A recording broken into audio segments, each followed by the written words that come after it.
Helps if I use the power button. Fuck. I hear you now. There we go. Troubleshot that issue real fast. Congratulations to none other than myself. Got it. Okay. Yay, good job. I had to hit the power button on the mic because I'm a dumbass. It turns out if you put power to your microphone, it does in fact work. It does, in fact, function as a microphone. That is correctamundo. All right. I am in the hot seat, ready to go.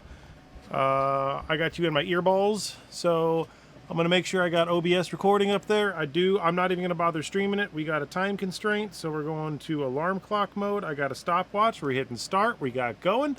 We're good to go. Look at that. It's the fucking most efficient podcast ever. Here we go. Here we go.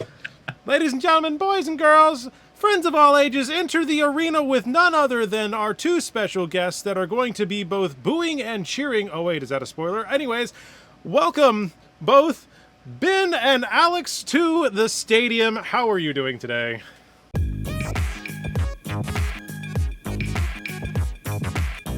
Oh, the crowd went wild. Oh, God, crazy. Yeah. No, I'm great. I'm great. I'm very excited to be talking about Flesh and Blood. And there's a lot of, it always ends up being that it works out great that Thursday is just the day where all the news ends up dropping like a day before or the day of. And so we get a lot to talk about. It's very exciting. I'm ready to drop elbows and hit some steel chairs, so I'm good to go. Well, today we're going to start this with at least something a little bit different. So I first wanted to watch everything fall off my desk. It's chaos around here, as it always is in the stadium. But that is because we have new printers going and some other things. The wife's expanding her business. Oh my gosh, it has been crazy. That is actually one of the reasons I have been very much not in the loop with being able to release some content. So apologies for those that were looking forward to this. I had some locals tell me that they listened to it. So thank you very much. I appreciate you. So as the usual, like, share, subscribe, hit the bell. Or if you are in the ring, ring the bell. Because apparently now we're a podcast that talks about wrestling. Anyways, yeah. So let's talk about some really interesting news. I've heard it called everything from Summer Smash to Super Summer to Summer Ring. It seems everyone jokes and says the different name because it's just an interest. It's a hard way to come off your tongue. But there has been an announcement, none other than Summer. Oh gosh, see, I've already done it. Look at that. Nope, see, you did it. You did it. You can throw it to start the whole thing over. Super Slam. Super Slam. What do y'all think? What I did not expect that personally. I didn't. Nope. I was expecting a set with Brood in it, and I'm really happy to return back to the deathmatch arena. I'm kind of sad that there's no Warrior this time around, but it's always good to get back in the arena and do some 4-player UPF. I hope that's kind of the format for Sealed, and because it was super fun last go around, and I'm really excited for it. Yeah, it'd be very interesting to see UPF come back as the draft, and if it's like a specific, anytime we're in the deathmatch arena, it's UPF draft kind of deal. I know there was the big deal with it mainly because it was like the best warrior come out on top, but I feel like this, while it still follows a lot of that same deathmatch arena feel of these fighters in the ring, it's a lot more. Like I explained this to like everybody. I don't know if either of you have played Hearthstone at all before, but like I heard you refer to this on your. I got to watch a little bit of your reference earlier. So yeah, it's the most Hearthstone-esque set I've ever seen in Flesh and Blood because it's just like you get like lore, new area with like a whole bunch of additional lore, wrestling, and it's like, wait a minute, hold on. Where are we at with all this? Because like that was a lot, and then like all of a sudden for this to be like, oh cool. And so like obviously there's still going to be like a deeper lore, I'd imagine, but just the way this is presented as a set, it's very very theatrical. I love the concept of it, and I'm happy to know I was also kind of right. I expected us to do brute stuff in the next set. More specifically, was expecting a more Savage Lands specific set, but technically this is kind of near the Savage Lands, so I was kind of right, except I wasn't thinking about the ever so wonderful Super Slam event that occur. So I do want to actually take a side tangent here for all of a minute. I know we're only about 5 minutes into the podcast, but two things. One, absolute freaking congratulations to the Savage Feats team, Mansant That's and, right, and yeah. such, because they are now officially doing, I think they got acquired by LSS. Yes. Mhm. And, dude, right on, rock on. You guys both deserve it. That's phenomenal. Hats off to you, because I'm glad that they are getting the talent and bringing that in-house. It is sad that apparently he can't compete in official events anymore, from what he was saying from his post. But outside of that, it's a fantastic ad. So yeah, that's awesome. So yeah. and then number two, if you're going to Gen Con, we talked about this at the locals last night. My event, which is the unofficial Flesh and Blood meetup thing, I'm going to keep promoting that as much as I can. We're almost maxed out, quote unquote, at the 16. But if more people show up, more the merrier. If I scan extra badges, if people are there, it'll show Gen Con that people want to come to that event and participate, meaning that next year there's an opportunity to get maybe even a bigger space. So Yes. I'm ecstatic that we are like close to maxing out already. So if you're interested, show up, hang out. I'm going to have some stuff to give away. I've got some other people that are hoping to try to maybe chip in some things. And just again, I know it's only about an hour or so worth of time there, so we can try to maybe jam something. But just if we get 16 people there, then great. I'm just glad to have more people, and we can find something to do later that night if we need to. So that's my little shameless plug there for you. And then also, the subscribe thing, because apparently everybody else is hitting 1K, and we're not quite there yet, but we're getting close. So keep doing that. Anyways, back in the arena stuff. This set has 2 classes and 2 talents. That is an interesting combination. What are your thoughts on that? They did it in Rosetta, so they did it here too. So I figure I do think it is interesting that there aren't the warriors in the set, being it so that it was like such a big deal, and heavy hitters, like all of a sudden they're just like taking a break. But I do think that the card pool is at least good. I mean, both Guardians obviously getting an entirely different supplemental set just a month before the probably weeks before, I guess technically, the actual like release of the set, which is interesting. And then of course Brute, I think if I recall correctly, if my math is right, Brute has the lowest population of cards in their card pool currently, and so getting to see both of them get that thing is good. I don't know that I was expecting 2 new talents after we just got 2 new classes, 3 new classes technically, if you want to be specific. But I don't think there's a weird like thematic side of them that I think is cool, but I don't know if it's like something that's immediately grabbed me as like oh my gosh, I'm I want to be a revered everything, right? Like that's what I want to be, or reviled everything. But it was cool to see. I mean, I always like seeing new Flesh and Blood content, so yeah. You got to be the heel, right? You got to be the John Cena of the set now. Yeah, it's just not I don't know, like I used to watch a lot of wrestling back in the day, and like knowing that this is the case, I it's very cool to see. But again, I think anytime I see these sets, I probably, along with a lot of people, probably take a look at something like this and go, this is a joke set. But it's not like Unfinity or anything, you know what I mean? But like it definitely doesn't seem as like possibly serious, especially since we all know we're going to get Monarch 3 next year. So I think a lot of people expected more deeper, kind of like tying up loose ends kind of deal. Whereas instead we got, hey, y'all were on vacation on a cruise in the high seas. Now go watch a wrestling match in the deathmatch arena. And I'm like, all right, cool. But Aura Guardian seems pretty cool though, so I'm curious what that's going to be like. So one thing I'm curious about with this, right, is, again, I've kind of listened to several videos. Writing House, I think Tyler was saying some stuff where there were some people online that were kind of, I think the term is yucking someone's yum, right? They weren't really enjoying the set. And I think I'll just echo one thing, at least from my perspective, that I would agree with on that, which is I'm fine with criticisms. I mean, there are reasons to criticize other things. And I don't necessarily know if this is going to be, I'll call it a perfect set. Nothing's ever perfect. But like at the same token, if it's not what you like, just move on. Like, I mean, you don't need to sit there and complain about it if you don't want to. I mean, there's plenty of stuff that I could complain about, but I've learned, at least in the last year or so, I've tried to be better at just, if I'm not productively giving a way to improve the thing, there's no sense in me like completely just going off the rails about it. So that's just maybe a PSA for folks that are out there, because I see it. I do see it on Reddit. I see it, and I try not to lurk in those too much anymore. But like, it's a wild place. Like, yeah. Yep, it's a dark place. It's best stay off there. Yeah, I think that, I still think we're still gonna get that gritty, head bashing, skull bashing, limbs flying, kind of like classic Flesh and Blood from the set as we get more cards revealed. That's what I hope. My personal flavor for Fat is kind of that more gritty style. Like I've told you, my favorite sets are like Outsiders, The Hunted. That's just my feel. I really like that, just dark, really serious, getting down to business, Flesh and Blood. So, but yeah, I think it's gonna shake up to be a great set.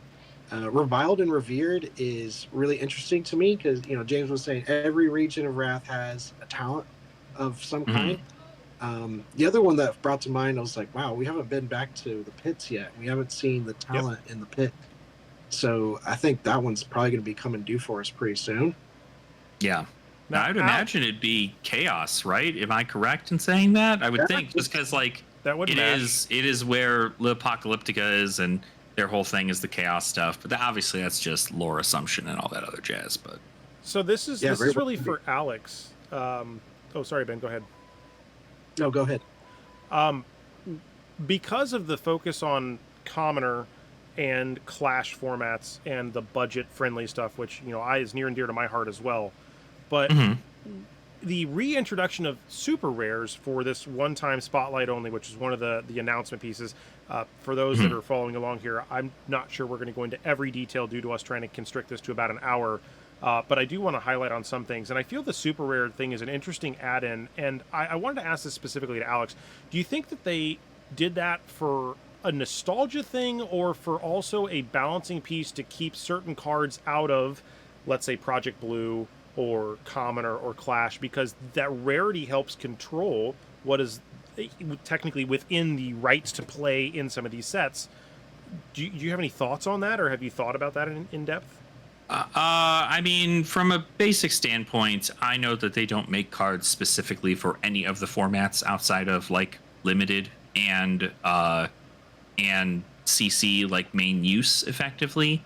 Their whole thing is they're not making, obviously they don't want to make an overpowered common card, but like if a card becomes overpowered and it goes into Commoner, it's a card, and if it becomes something that's really bad for the format, they just ban it. It's not going to be anything that's like game changing in that front. So I don't believe that they changed a rarity specifically because they wanted to keep it out of a format. I do think they did it because super rares, effectively, for those of you who don't know, super rares, I believe, were last printed in Arcane Rising. Arcane Rising was the last printing they did of that, which was way back in early 2020, late 2019. That is where that whole thing occurred. And so with that being the case, they moved everything that was a super rare and they changed it into a majestic. So for a long time, we kind of assumed that the super rare rarity was effectively just majestic stuff moving forward. But super rare rarity has kind of also been the power you'd expect to find, but more frequently. Like, you're probably expected to find a lot more of these super rares quicker, or like more frequent within your packs than you are majestics. I do know that a lot of times, especially in the limited format, if one individual has a majestic and it's like an insane bomb majestic, and 4 other individuals do not have any of those majestics, there is a weird like duality of it being like, this is actually a pretty big deal, where this individual does have a pretty big like power level compared to others. And so I feel like super rares are just going to kind of add that more theme into it. They're going to add a lot more of this power into the limited format, and then whatever the hell it does in other formats is entirely up to it. But effectively, they're only legal in Blitz and UPF and CC. So, at the end of the day, it is it's whatever it is. If any of them are specializations, obviously we'll look at them in Clash, but for the most part, I don't think that it is anything that they were specifically doing to keep out of another format. But The wife just handed me her newest creation, which is the of the 3D prints we were just working on. These are called not lithophanes. These are Hueforge, and apparently she kind of cute. Anyway, sorry. Hueforge. Yeah, it's like painting with plastic. I'm gonna ask a second question. Well, I'm gonna ask lots of questions this time because I know we're just doing rapid fire.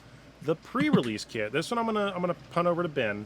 So the pre-release kit itself, one of the new things that's really exciting to me about it is the fact that it sounds like they are doing this, and they say, the quote, weighing in at 11 ounces. It's like kind of a Magic the Gathering style or old school Magic product where you get basically a box that contains the stuff to do your event, but it sounds like you can also buy them to take them home. How do you think this is going to, if they keep this up, what do you think this is going to look like for the game going forward? Like, is this good, bad? Yeah, I think it's good overall. I think what probably one of the reasons why they did it was to try to keep like those additional packs that you get in the booster boxes out of your sealed kits, maybe. And so like your treasure packs or your, part the misfailed, like the gold packs that you would get in those. Maybe they did it to try to keep those away from like the sealed environment just to do that and have that kind of barrier between them. But yeah, I think it's going to be good overall. I really liked it. When I played Magic, it was nice to have like a kit. Like you could pick like you could pick like factions, but I'm guessing this is all probably just going to be like your 6 packs and then your promo cards and whatever else, maybe like an insert or something like how to play certain heroes or something would be kind of cool to have. Be nice to get a dice or something, get like a 20-sided die for your keep. Maybe we get a dice. We've been asking for that for a while. Yeah, who knows?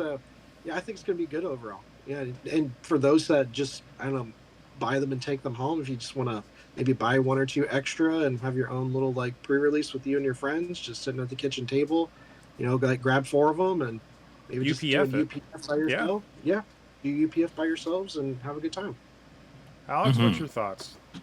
I think it's really, really good, actually. I believe they come with 8 packs in them, and then also the 9 cards you'd get for a pre-release kit.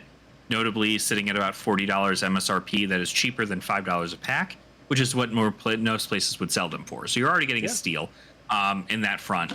But also, something I actually brought up in the video that I made about Super Slam. I'm not sure if you got that far, Jacob, but I personally think that this is a way for LSS to limit the pricing for a pre-release. I know that y'all over there, y'all over there had to deal with a $50 high seas pre-release. We had $35 pre-releases for high seas, doing the same thing with better pricing.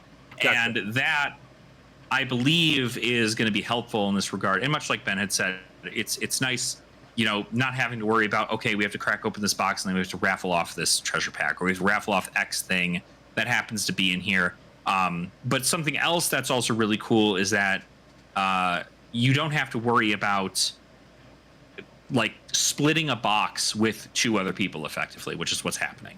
I know that there's obviously not a lot of thought process when going into it and being like, oh, I really hope I get like a Marvel, because like it doesn't matter, right? That's just a fun thing. But notably, if somebody opens up a box, they open up 8 packs, or they open up all the packs, your opponent across from you, your opponent to the right from you, all of you have those same packs. If your opponent to the right pulls a Marvel, you are not going to get one. And if the left one pulls a legendary, then you're not getting a legendary. Exactly, right. And so in those situations, having them be separate containers, it allows for that kind of mystery to still be like the split of Majestics in the set. If one person got 8 packs and those 8 packs were like the stacked Majestic packs, but the other person got just the commons and rares and they don't have anything. This is again kind of randomized. Yeah, you're able to randomize the way that these are done. And notably, again, I mean, I loved it when Magic did it and they still do it with the little pre-release kits that you get. You go there, you get a die, you get a little thing that tells you the color combinations of the set and what you should go for, depending on what cards you get. And I feel like they could make that super easy with 2 talents and 2 classes, just being like, hey, did you get a lot of revered cards. Like check to see if you have more Guardian cards than you have Brute. And if you have more Guardian, then choose Guardian and you can play Pleiades. Or if you have more Brute cards, you can play Tough Nut, right? And so Gotcha. I think there's more opportunity to make it a more thematic entry-level experience than just being like, I'm going to give 8 packs to you. You have to figure out. And if you did no kind of research, you got to hope, obviously the Flesh and Blood community is awesome. And so people are always helping each other. But like, you still feel a little bit of like nervousness being in there and not knowing what the set is or what the combinations are. You just started 2 weeks ago and you've only played like 3 games on Talishar. So our it's last good to pre-release, or not last pre-release, our last armory yesterday, we had an individual that came for the first time. That was his first armory, and we had 11 people, which was, I think, one of the biggest armories that Grandmaster had, and that's freaking huge. awesome. That was fantastic. And everybody had a unique hero, not a single duplicate hero of the 11, which was really cool. Nice. I almost played Katsu, so we would have had 2, but I went with Max, and I lost really, really bad.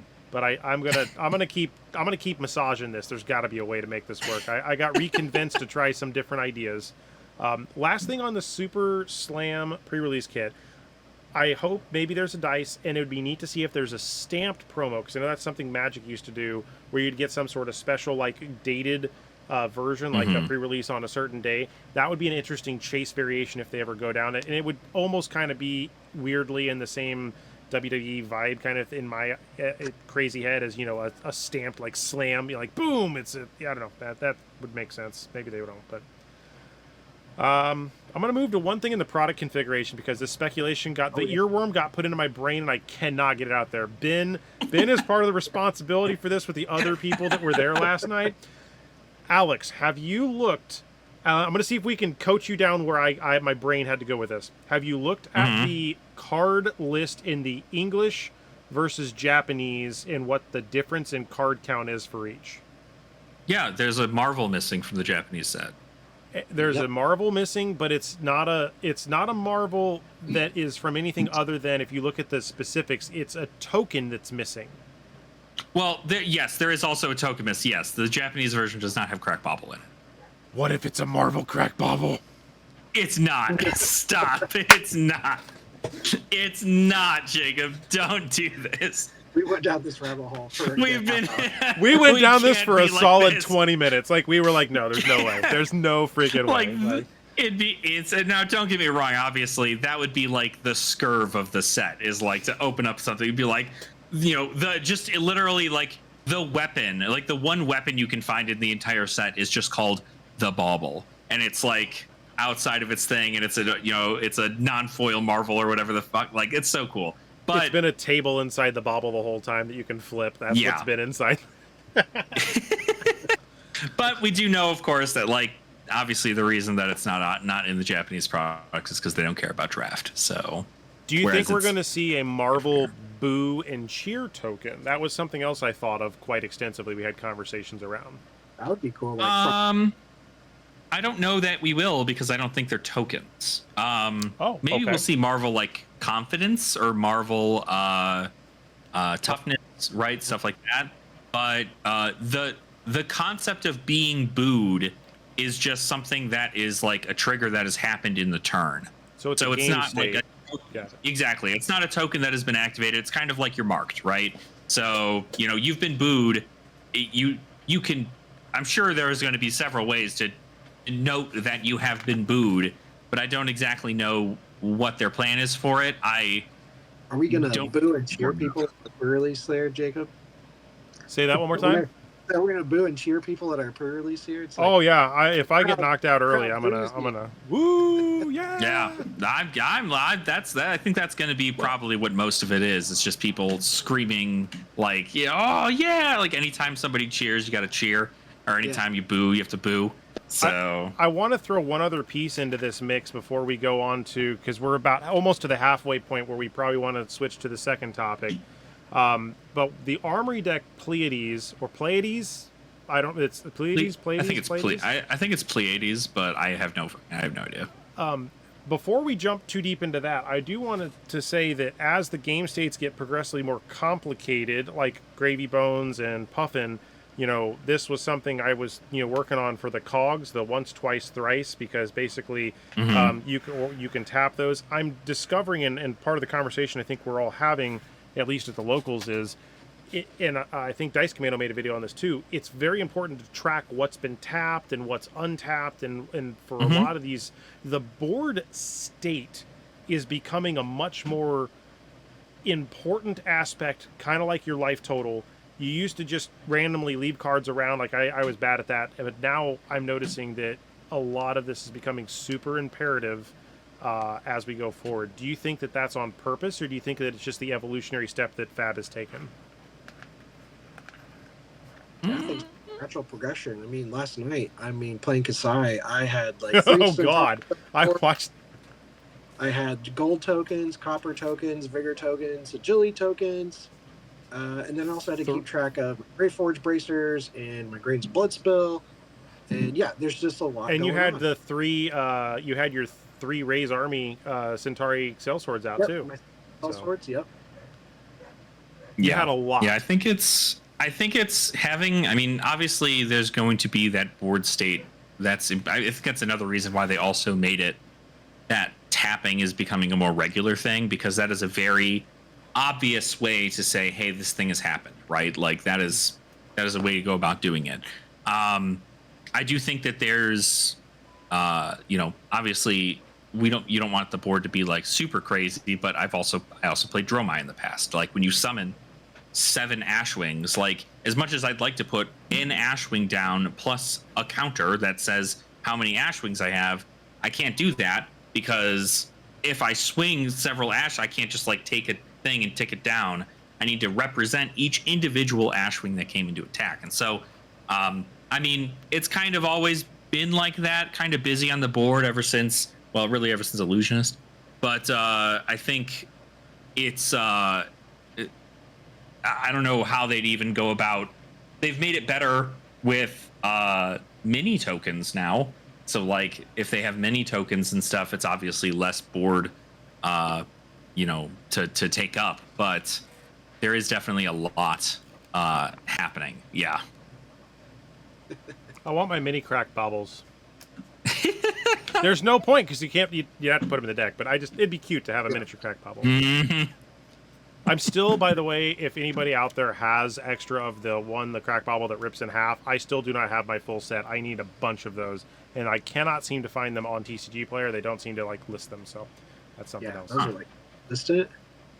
Yeah. So looking at the Armory deck Pleiades, I want to spend a little bit of chunk of time. I want to say about maybe 5 to 10 minutes on this specific thing, because I feel like this is now the trend. I think we have the days of getting the hunted Rosetta and Mistvale collection boxes. I think those are kind of gone, and they've now gone to the single Armory deck where you're getting the Blitz/CC variation with that. And I know that they notably did with the High Seas. They released one of the heroes as a deck at the start.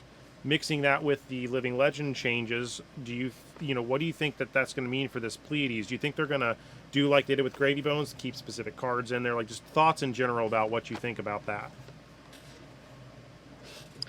Yeah, I think so for cards, I should probably get a couple unique cards, but probably not many, just because Gravy Bones needed more cards in his pool, just being a brand new class. So, but yeah, I think it's great. Them being able to release a new CC deck along with a release, I think that's definitely the way to do it. And then now that the new point system is in place where their new heroes are getting half points, they're going to be able to stick around for at least like a full year. So, you're not going to have a feels bad moment where you buy that Aurora deck and it immediately gets banned as soon as it comes out. So you'll be able to buy your Pleiades, and yes, you'll be able to buy Pleiades, and you'll have her for a full year and have if you're a new player, you have a brand new deck to start out with, and buy some packs, do your pre-release, and add your cards into your deck and upgrade it as you go.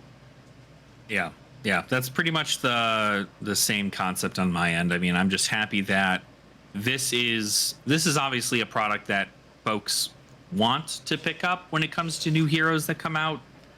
is to have something like an armory deck, and obviously Pleiades seems like the like star hero effectively of the set, just with the way that she utilizes confidence tokens or the auras of suspense. Like, she's doing new things, whereas a lot of the other heroes, like, they make tokens and they boo and cheer, but they're not like a thing. So we gonna get one of yeah. these in there, you think? The how to play? You think they're gonna keep with that? I think that was a waste of paper, but probably. Okay. Like, it probably will be fine. I just think there was too much on that list, too much on that sheet, and I think genuinely we live in a world where you could QR something and go to like a video showcasing the thing, and you'll learn how it's played. But that is a very, like, they have the whole interactive learn to play thing online. Most people go to these learn to play events at big events to learn how to play the game.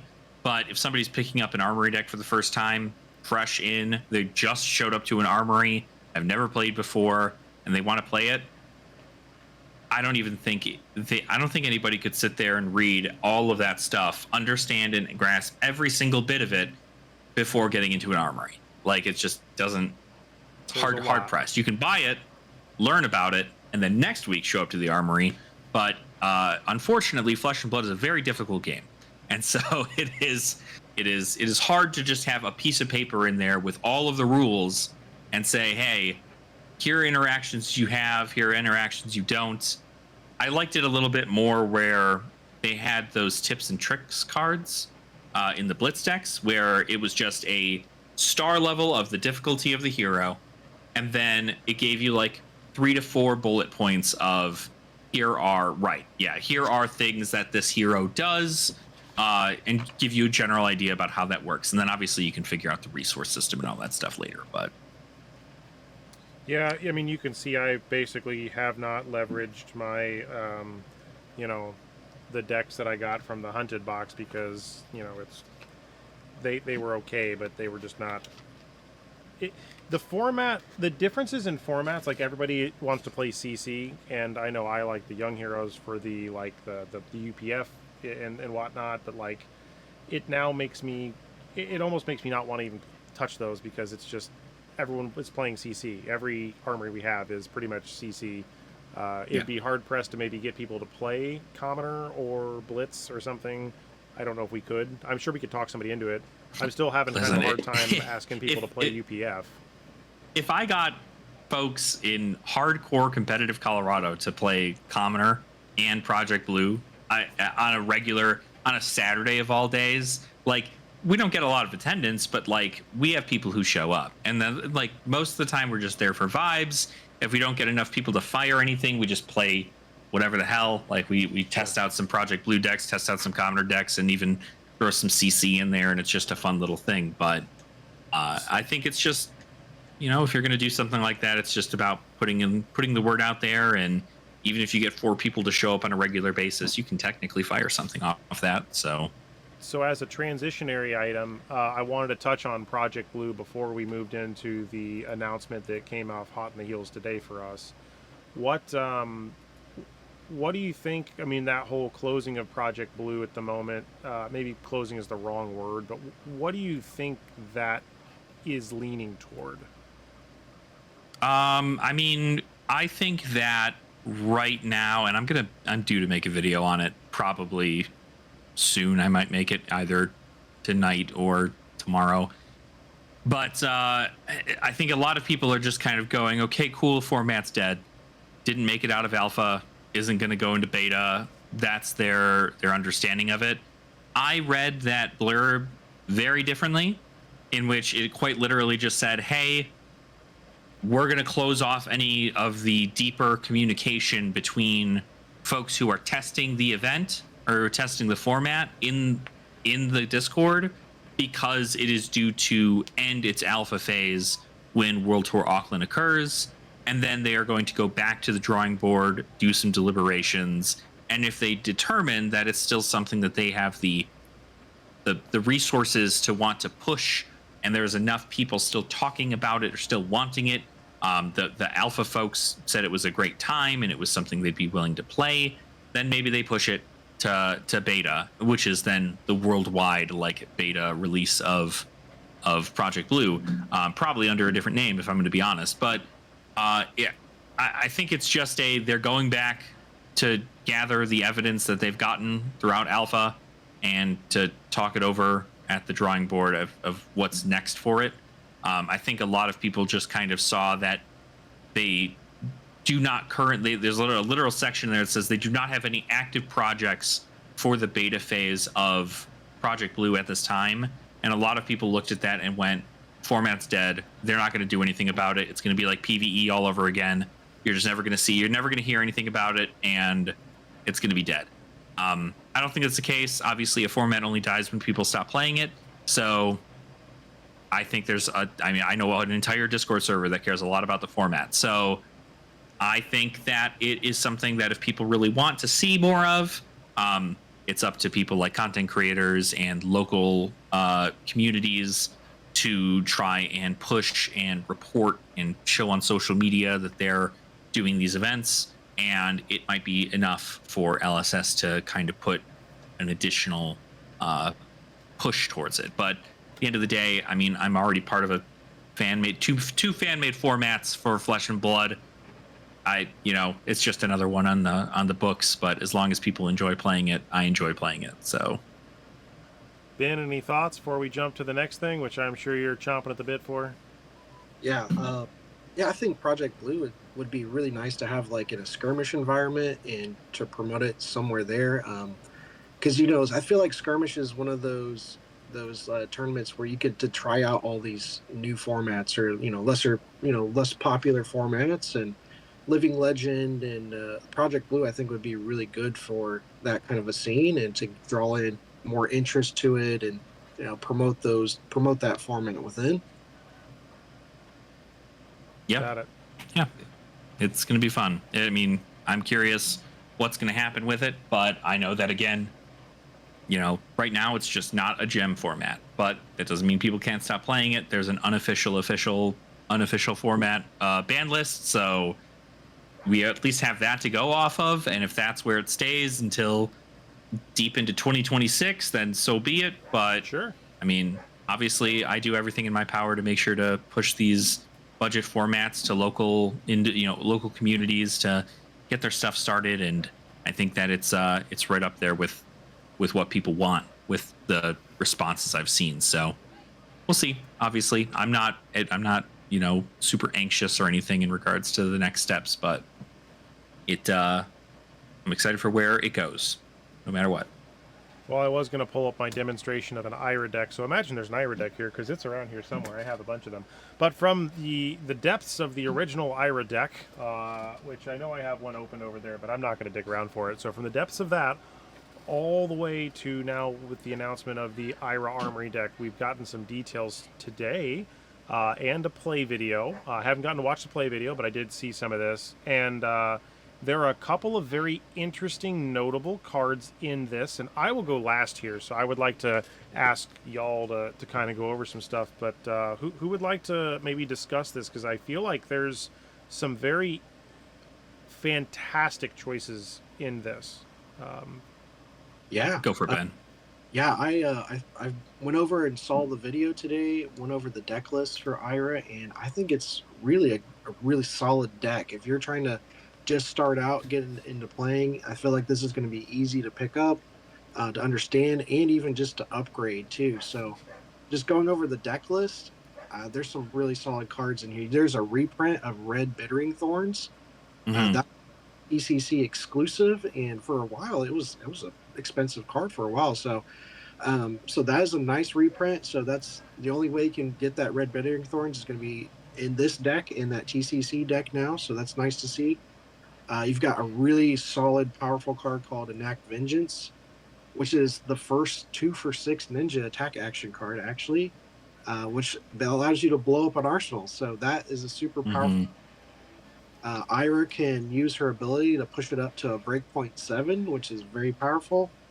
And with more of these Vengeance cards, I was really happy to see that they printed more Vengeance cards in this deck. So we've got Enact Vengeance, and then we've got another card called Seek Vengeance, which is a red 0 cost 3 block, and it's got 4 attack power. It's got combo, and it says if Edge of Autumn was the last attack this combat chain, this gets go again. So that is another powerful card that you can use to combo with Edge of Autumn, and then your Okana Scar Wraps.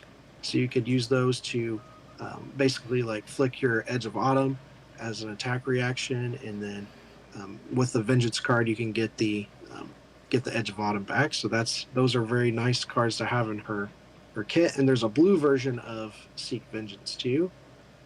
The other Vengeance card is a Majestic, which is, I think, really powerful. It's called Vengeance Never Rests. It is a blue, cost 1. It is a block 3. It's an attack 3. It's got combo. It says if Edge of Autumn was the last attack this combat chain, this gets go again. And when this hits, banish it. You may play it again this turn. So you could do some really like funny things of being able to just like flick the Edge of Autumn, and being able to play a Vengeance card, get the Edge of Autumn back, and just make like some like super long combo chain with Vengeance Never Rests. So I think that's a really powerful blue. Her ability pushes it up to a 4 breakpoint, so that's powerful. So that's a lot of the newer cards. There's another one called Legacy of Ikaru, and it says target ninja attack gets +1. It's a blue. It's a block 3. It's attack reaction. It says if when this hits, if Edge of Autumn was the last attack this combat chain, draw a card. So that is powerful, powerful attack reaction for like very similar to your ancestral empowerment, or like a concealed blade type card. So that is a very powerful card. Lets you draw, replace itself. So I think this deck has some really stacked just Majestics in it. The new cards are very strong. You've got just solid cards in this deck. Like you've got Razor Reflexes, you've got Flick Flax, like that's a ninja staple. It's got Sink Belows. Sink Belows were, I think, $2-3 a card as it is. Mm-hmm. So that's a nice reprint. And yeah, it looks like there's Give and Take in here too. Which is, I think, really cool, nice add to this deck, because Give and Take allows you to, with its ability, allows you to get Whirling Mist Blossom back on top of your deck. So that's an easy way to recur your Whirling Mist Blossom once it hits your graveyard and get it back into your deck. So that's a pretty cool add. With Ira pushes Give and Take the breakpoint 4, so it can come in as a 1-for-4 and go again. So that's powerful in this deck. I think it'll be a really solid deck. It's got 3 Snatch too. 3 red Snatch. That's nothing to scoff at there. There's and the robe of there's the Robe of Autumn's Fall. That's a nice AB. Mm-hmm. The chess piece. It says when Edge of Autumn you control hits, you may destroy this to gain a resource. So it's just a strict upgrade to like your Nullrune Robe. So that's a welcome AB piece for Ira right there. But yeah, really the star of the show is Iris of the Blossom. It's a Blade Break 2. Instant, discard a card.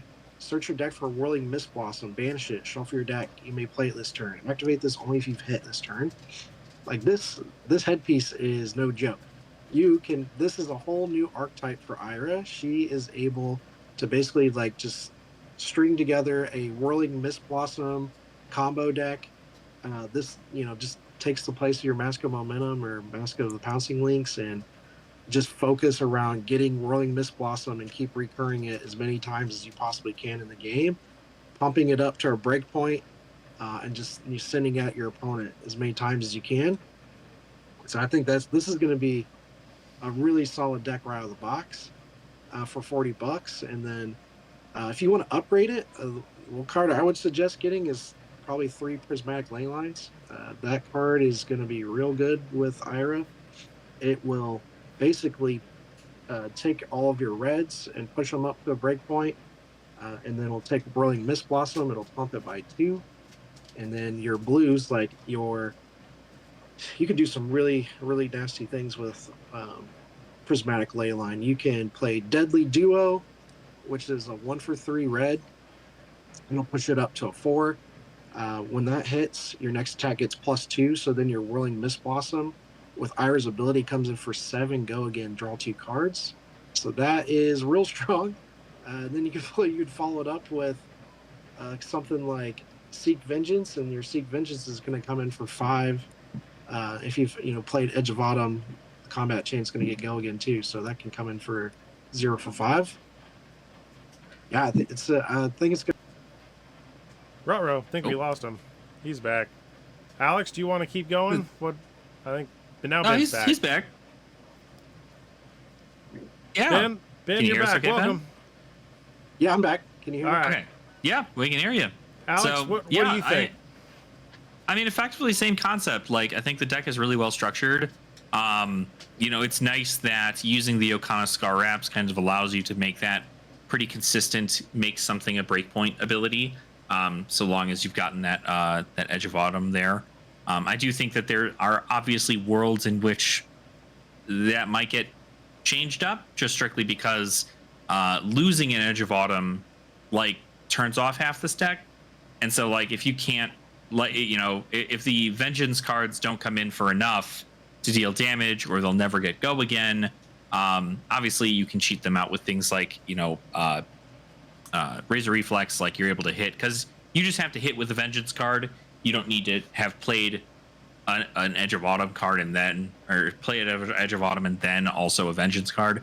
But I think overall, from an out of the box experience, it's a pretty significant upgrade to a different Ira deck. And I think something that was really well done, and something that was actually just brought up by Alex at LSS on that video, was just that the theming of Ira has always been incorrect everywhere, because Kodachis are not her weapon. Edge of Autumn is her weapon. And so they decided to take this opportunity to, instead of trying better the Kodachi value of Ira, they instead said, hey, what if we made specific support for Edge of Autumn to kind of add those additional, breakpoints to make it almost seem like a significant better upgrade to play the hero with Edge of Autumn than anything else. Oh, it's beautiful. It's great. I think it's a good first deck to pick up. Obviously, Ira much better than in Max. Adult form. Yeah, much better than Sorry. Max. I know I keep shitting I think on it's it. Oh my God. it was Worlds, right? Is when Ira came to Adult, so that was in November. So it's only been 6 months. Yeah, so she's still within her 0.5 era right now. Okay, so that's an interesting question. Does that promo that came out officially kick off the 1 year? Has that been answered, or does the release of this in a product that's not a promo kick off that? Is Blaze Firemind, as an example, a more than 1 year because now Gen Con's coming up, right? That's the question I wanted to get answered. It would be when they were released into the format. At least from my understanding, that is how that would be. LSS, if you are watching the video, please do me a favor. 1, like, share, subscribe, and hit the bell. 2, answer the question in the comment below. 3, if you're a judge and you can also do the same thing, but I'm sure we know the answer. But either way, help us out. I have 3 things that I want to comment about this deck. First and foremost, this is the most WTR-centric deck I have seen since the initial 4 decks that came out for the 4 base heroes that were not even considered armory decks. That were just the original versions of class constructed decks. So this is the most CC-ish, WTR style deck that I have seen, which is awesome because it does leverage a lot of those what I'm going to call staple-ish cards. And one of the things that is weird about this one, though, which again pointing back to the Pleiades and the Gravy Bones, while you can still take out cards and make it a blitz deck, this deck doesn't natively seem like it has the CCCB thing. So this must have been right on the cusp of them designing that concept. So it doesn't seem to have that as a core function of the deck to being both a blitz and a CC, which would make sense because this is an adult Ira versus the young blitz one that's been out for a while. So that's number 2. Yeah. The third thing is the fact that they have actually chose to put 2 very important reprints in here. There's other reprints, but the Bittering Thorns Red of 3 copies, which originally you had to get 2 full round the table boxes to actually get a set of 3, right? That was a problem because they were blitz decks and you only got 2, so that was a huge problem. So Bittering Thorns Red, which is an $8 card, I believe, at the moment, will definitely drop in price. No problem there. Hopefully nobody went out and bought a bunch of, Bittering Thorns at $8 a piece. Maybe they did, but you don't need to. So now that's solved. And this is the reprint of Sink Below that I think we were waiting on. We didn't see it in High Seas. Now it's here, which means it's accessible as long as this deck remains available. That's also going to drive the amount of those that are on the market way up. So because Sink Below is $2.50-ish in the last year, looking at the analytics, about 3,650, 3,700 have been sold anywhere between $2 and somewhere in the high of almost $4 a card at one point. So very close. I wonder whether or not this is going to dramatically decrease the value of Sink Below of the common or WTR version down to, say, $1 or $1.50 a card, because now, instead of me having to go seek these out from an old WTR product, you can get it in a concise, brand new, shiny deck, as well as it came out. It looks like, obviously History Pack has it. I think the Bolton deck had one. It's nice to see that they are bringing these out. So that was kind of a piece that was interesting. I think it's obviously it's nice that they print generic stuff. I certainly wasn't expecting Give and Take in here, and that was kind of cool to see, because that's an outsider's Majestic that you would not have expected to see. Correct. But as far as Sink Below goes, I think that there are more people entering the game than there are copies of Sink Below just readily on the market, and so cards are just going to continue to go up. I think that it is a perfect thing to say, hey, new player, do you want 3 of the best defense reactions that are in Flesh and Blood right now, and you want to be able to play a pretty very, very still combo oriented, but reading between easily the lines, definable line of it. So this answers the question of people were questioning, might they ban Sink Below and Fate Foreseen? I think if they're putting it in an armory deck that's designed to help get players to come in, don't believe they're going to even get close to that. So I think that's an answer for you folks that were wanting to know. Well, I knew that answer the second it came out with Shelter from the Storm. That was when I learned that. I was like, nope. The rest of this game is now that is the ceiling, right? In those situations, obviously you have Gravy Bones, who has a 0 for 6 D-React, which is kind of insane. But notably, it costs him a card to do that, but the card goes to where it wants to go anyway. So that's the whole thing. But it makes sense thematically in that front. But at least from a generic D-React standpoint, the 0 for 4s are pretty much the staple. It's the 0 for 4 go-agains and the 0 for 4 defense reactions.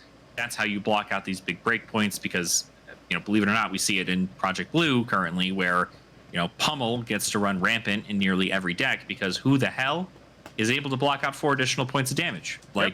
You can't do it. You have Springboard Somersault if you already have it in Arsenal, but you can't do the same thing unless you're playing a hero that specifically has those. You have very niche cases in which that happens, but the generic goes in every deck as a way to block out breakpoints and on hits is non-existent. And so being able to have more access to this is obviously good. And I still think that it's nice to know that they took a let's get started with Flesh and Blood hero such as Ira and bumped her up to being, now you get to play her at your armory. She plays nearly the exact same, little bit more combo oriented, but you still get to do things to tutor out your specialization cards, and you get to do fun little reaction step stuff that allows you to get in there. The fact that Flick Flack is even in the set is super cool, because that's an incredibly powerful D-React only available in Ninja. So I think it's nice. I think it's nice that they have that ability. So last thing with Ira, and this is kind of where I want to wrap this down, because I know you're getting close to your time, Alex. The cards that are coming in here, because Ira, or the OG Ninja class, was just Ninja no talent, these cards are Ninja only. How do you foresee, and this is for my buddy Matt, shout out Matt, who kind of got me onto the Katsu train. how do we see some of these cards possibly maybe even finding their way into other ninja decks like a Fi or a Katsu? Do you see that happening with these, or are these tailored very strategically to really only bolster Ira? Oh no, this is. I mean, it definitely doesn't go in Fi. It definitely doesn't go in Syndra, but it definitely can go in Katsu. I think that we already have some folks out here in Colorado who are brewing Edge of Autumn Katsu to do some weird stuff because, notably, you get to tutor combo cards, and all of the new Vengeance cards are combo cards. And so, granted, it's a little bit harder to do because you still have to start with something like a Surging Strike, because you have to hit with an attack action card and then use Katsu's ability, get the Vengeance card, then swing Edge of Autumn, then attack with the Vengeance card. So there's a little bit more like hoops to jump through, but I think notably it is it's a significantly different way. I think obviously with them all having combo, you take a look at a hero that always does combo. I think it's hand in hand in a way.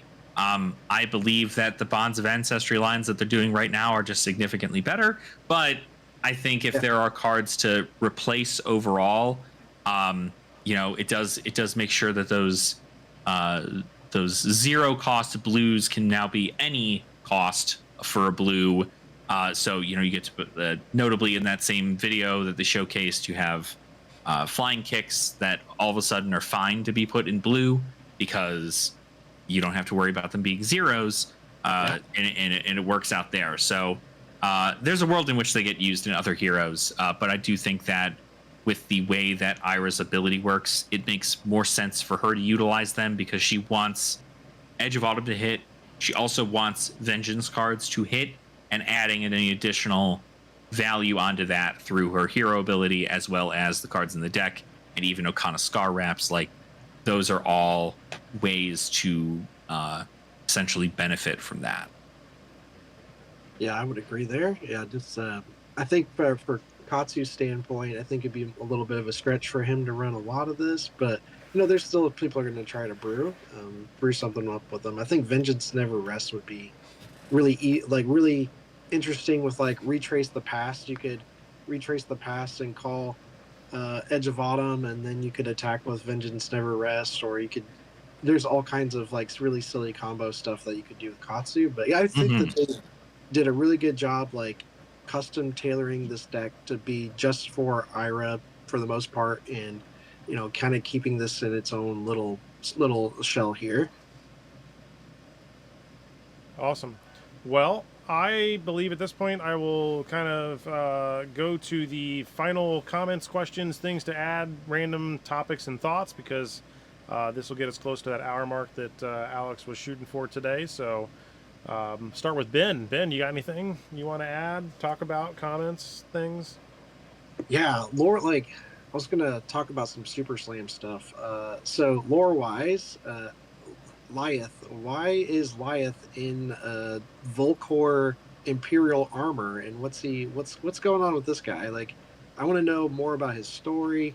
There's part of that video, he's got this mask on, he's got a mask in his hand, and part of the video.